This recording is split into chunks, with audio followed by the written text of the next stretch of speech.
আসসালামু আলাইকুম। আমি শারমিন হীরা, মম হিরাস কিচেনে আপনাদের আরও একবার স্বাগত জানাই। একেবারে অল্প কিছু উপকরণ দিয়ে খুব কম সময়ে ছানার মিষ্টিটা আমি যেভাবে বানিয়ে নেই, ওটাই আজ রেসিপি আকারে আপনাদের মাঝে শেয়ার করার চেষ্টা করছি। তো চলুন শুরু করা যাক। শুরুতেই এখানে আমি একটা কড়াইয়ের মধ্যে 2.5 লিটার গরুর দুধ নিয়েছি, যেটা আমি গতকাল ফ্রিজে রেখেছিলাম, ওইটাই নিয়েছি। এখন জাল করে নেব। আপনারা যদি এভাবে করেন তো চেষ্টা করবেন ফ্রেশ দুধ দিয়ে করতে, আর সেই সাথে অবশ্যই খাঁটি মানের দুধ, তা না হলে দেখা যায় অনেক সময় ছানা কাটতে চাইবে না, বা ছানা হলেও পরিমাণে খুবই কম হবে।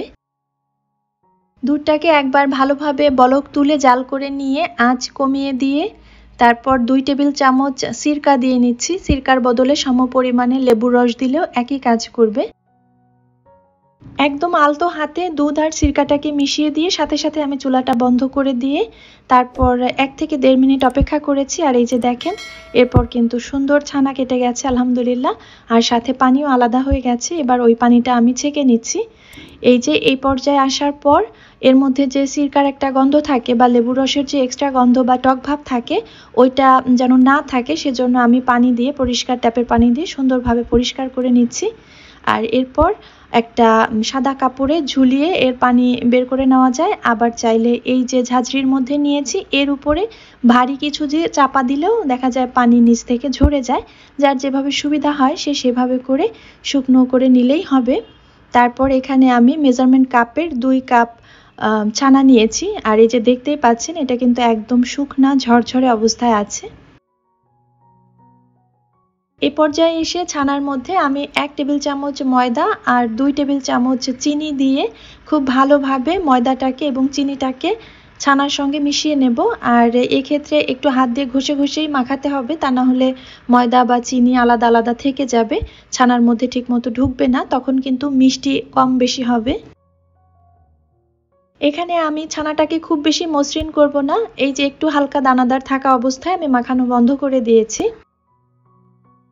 একটা কড়াইয়ের মধ্যে 1 কাপের 4 ভাগের 1 ভাগ গুঁড়া দুধ দিয়েছি, আর তার সাথে দিয়েছি আরও 2 টেবিল চামচ চিনি।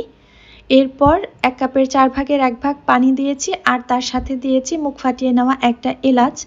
এখানে আমি এলাচের ফ্লেভারটা পছন্দ করছি তাই এটা দিয়েছি, তবে চাইলে এখানে দারুচিনি বা গোলাপ জল, যার যেটা ভালো লাগে সেটা ব্যবহার করতে পারেন।